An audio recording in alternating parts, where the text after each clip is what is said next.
Welcome to this little walkthrough for the ratio review. We've labeled it M1.27.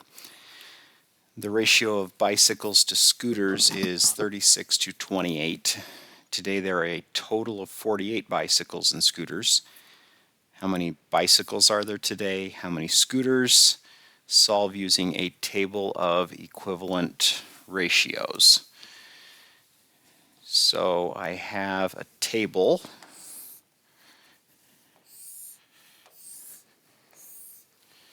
And I've got bicycles, scooters, and a total.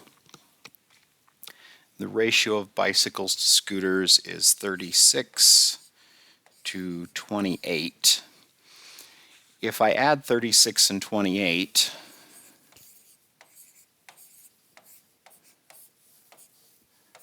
I have a total of 64. But the problem says I'm supposed to have a total of 48. So I can't fill in this total column for 36 and 28 yet. In the ratio, I have too many bicycles and scooters. I'm going to have to scale down. So I'm going to look at 36 and 28 and ask what is the largest number I can divide both of them by. They're both multiples of 4, so I will divide by 4. 36 divided by 4 is 9. And 28 divided by 4 is 7, and that will give me a total of 16 instead of the total of 64 that I had for 36 and 28. Now I can look and start working towards building up to the 48. If I double the 16, I'll have 32. If I double the 16, I need to double the 7, 14, and I need to double the 9, 18. If I triple the 16 or add the 16 and the 32, I'll have the 48 that I'm looking for. 7 plus 14 is 21, and 9 plus 18 is 27. So I would find that I have 27 bicycles, 21 scooters, and the total is the 48 that is specified in the problem. Quick look at the table here. I have lots of equivalent ratios: 36 to 28, 9 to 7, 18 to 14, 27 to 21. Those are all part-to-part ratios. I have part-to-whole ratios: 36 to 64, 9 to 16, 18 to 32, 27 to 48. Those are all part to whole. The bicycles are a part, the scooters are a part, and the total is the whole. And then of course I have all the ratios of the scooters to the total, which is part to whole. So lots of equivalent ratios happening on this question. Looking at number 2, and I'm going to zoom this out just a little bit, give myself a little bit more room to work on this problem. There are 18 more ears of corn than pumpkins. The ratio of ears of corn to pumpkins is 35 to 21. And I've got 18 more ears of corn. How many ears of corn are there? How many pumpkins are there? How many total ears of corn and pumpkins are there? And I'm using a table of equivalent ratios. So I'll draw my table. And I've got corn, pumpkins, and I'm working with a difference here of 18 more. I have 35 ears of corn, 21 pumpkins. The difference of 35 and 21 is 14. But in the problem it says I'm supposed to have a difference of 18. So I've got to do some work here with the 35, 21, and 14 so that I can get to 18. So I'm going to do the same thing I did on the last one. What is the largest number that I can multiply all three of these by? The 35, the 21, and the 14. They are all multiples of 7. 14 divided by 7 is 2. 21 divided by 7 is 3. 35 divided by 7 is 5. I now have my largest possible units. So now I can start to build to get to 18 more ears of corn. 2 times 9 is 18, and 3 times 9 is 27, and 5 times 9 is 45. So I have 45 ears of corn, 27 pumpkins,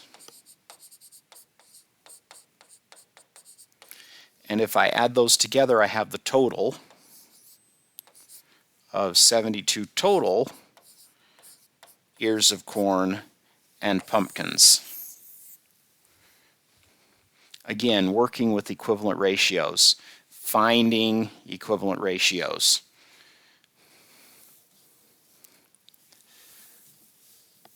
All right, taking a look at number 3. Ratio of frogs to toads is 18 to 24. I need to complete the table of equivalent ratios, and then I need to write 2 equations showing the relationship between the frogs and the toads. All right. Well, first thing I'm going to do is look at this 18 to 24, and I'm going to use division to get it to largest possible units. I can divide both of these by 6 so that I will have 3/4. So my number for frogs is 3, my number for toads is 4.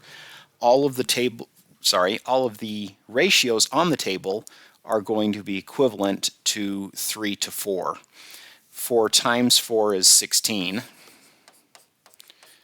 3 times 4 is 12. 4 times 12 is 48. 3 times 12 is 36. 3 times 5 is 15, and 4 times 5 is 20. So I've completed the table of equivalent ratios. And I'll get out my eraser here and get rid of some of this extra stuff so we can look at the equations. So my ratio of frogs to toads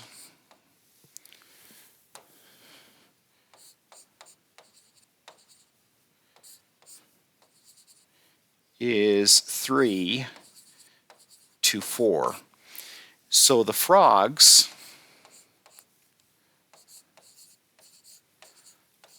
are 3/4 of the toads.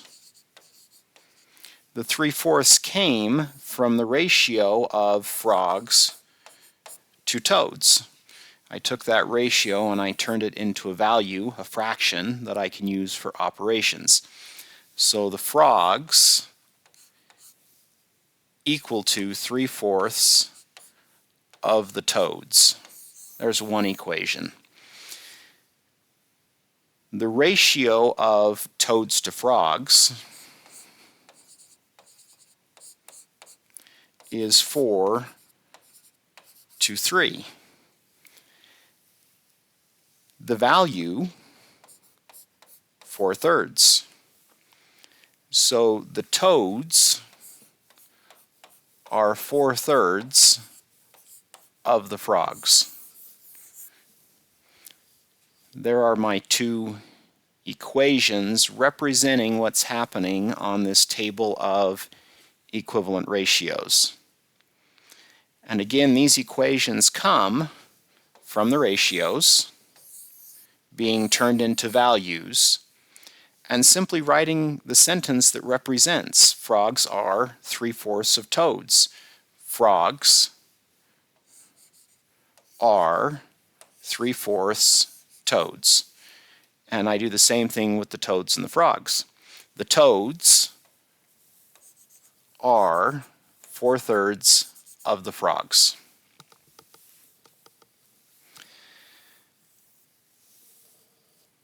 Busy putting extra writing on the board there. Let's take a look at number 4. In 3 hours, a factory is able to produce 3,240 widgets. Don't need to worry about what widgets are. They're just something that is made. How many widgets does the factory produce in 30 minutes? And there's a note here letting me know that 60 minutes is equal to 1 hour. So I have a rate happening here. It tells me that in the corner, and I also see that I'm looking at something being produced over time. Work is being done. So I have widgets and hours, and I have 3,240 per 3 hours. So I've started out by simply finding my rate unit, my words, and then I've been able to plug in the numbers here. I can get this down to 1 hour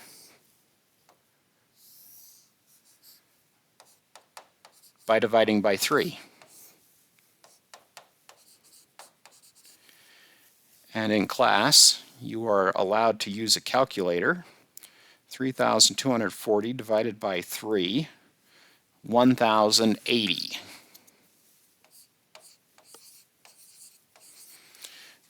So I've got an hourly rate now. I have a couple of options for what I can do now. I might know that 30 minutes is equal to half of an hour, in which case I could find half of this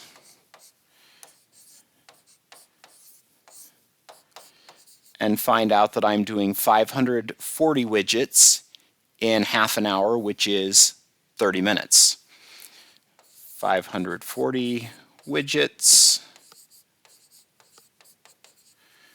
per 30 minutes.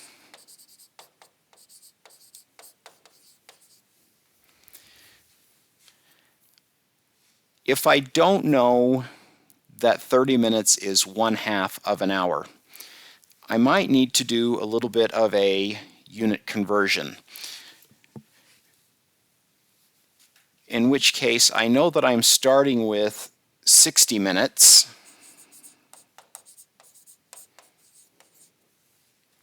because I have a per 1 hour. And then I know that I want to end with a 30 minutes, so I've got to do some work in between here. What I would do in this particular case, I'll get rid of some of this extra here so that we have a little bit of room to work. I've got my 1,080 minutes in 1 hour. I'm going to find out how many widgets I'm making in 1 minute. So I'm going to replace the 1 hour with the 60 minutes. Right here is my unit conversion. I can replace 1 hour with 60 minutes.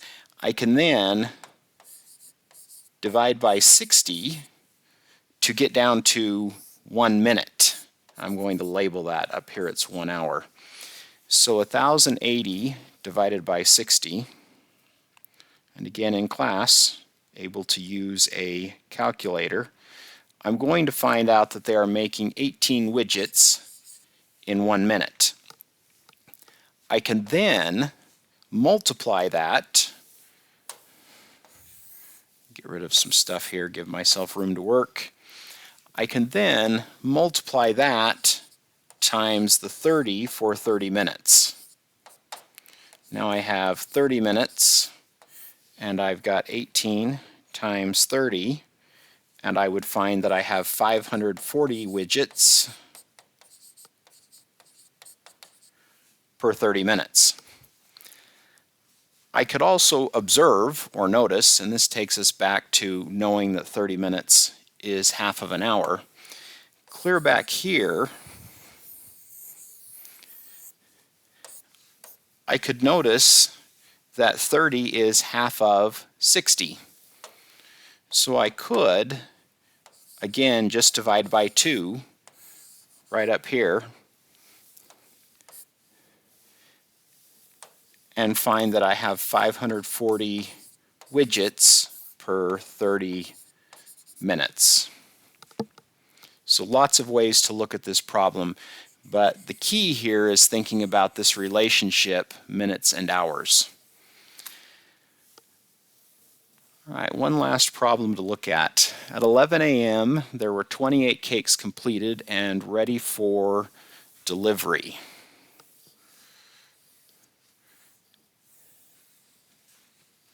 See if I can get this to move over here. Looks like it's not playing nicely for me.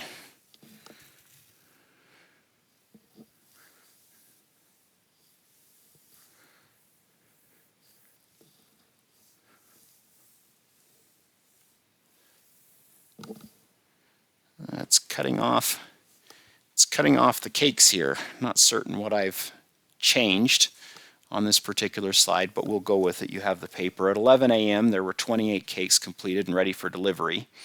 2 hours later there were 42 cakes completed and ready for delivery. How many cakes are being completed each hour?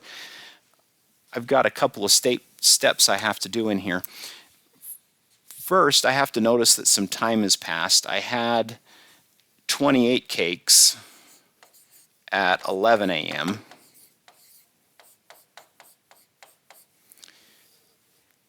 and I had 2 hours later, 11 a.m. plus 1 hour is noon, plus another hour is 1 o'clock p.m., and there are 42 cakes. So I have 14 cakes, and I got the 14 by subtracting, 42 minus 28.